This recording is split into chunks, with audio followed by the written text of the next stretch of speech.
Yo,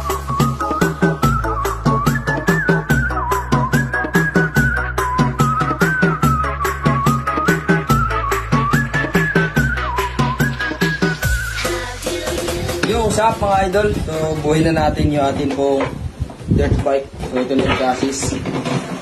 Chassis niya na repaint na gunmetal silver or gunmetal gray. Tapos yung engine ready na din. So, bago natin buuhin, marami kasi nagtatanong kung ano mga parts yung gamit. So, simulan natin dito.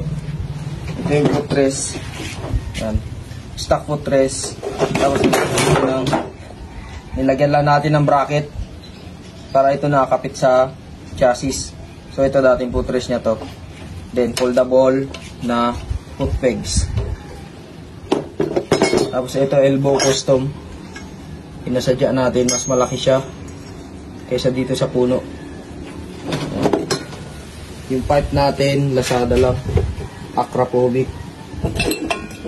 Ito yung sa footrest niya.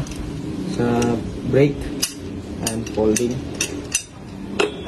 Stock gas tank. Tapos ito chain guide. Then ito yung ram air natin. Gawa ng Octoworks. So titanium stainless pero naka-sandblass. Caliper sa likod, pang Raider 150. Ito stock ng Shogun. Tapos yung shock natin 340mm na YSS sa likod. Ito yung DT125, yung front shock. Ayan. DT125. So may mga tama na pero libre lang kasi to. Kaya okay na. Panalo na.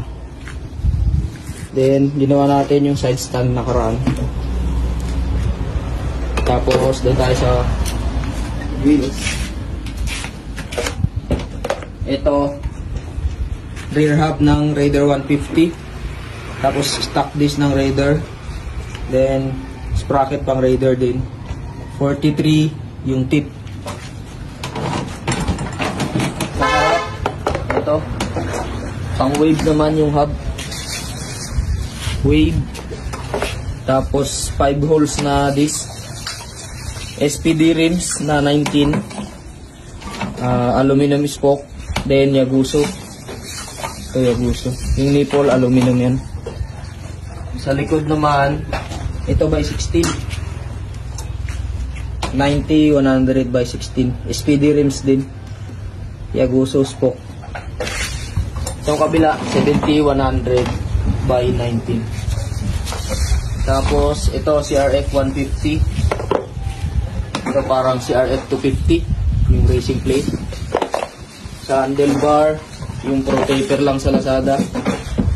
Tapos, Daytona, yung local lang ito. Quick throttle. Then ASB, folding lever. Yan. Sa clutch, ganun din. ASB din. Tapos may headlight tayong maliit. Yan. Then ito stock cover. Meron tayong voltmeter. Tapos hour meter. So ito, umaandar to pag umaandar din yung engine. Yan, nakabolt lang sa likod. Ito yung sa stock 110, binutasan natin.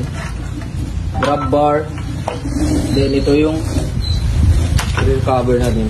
Yan, tinabas ko lang yung likod. Pang 110. Yung engine, ito marami nagtatanong. Pang Shogun Pro 125. Yung engine natin. Naka 57 lang to. Carb.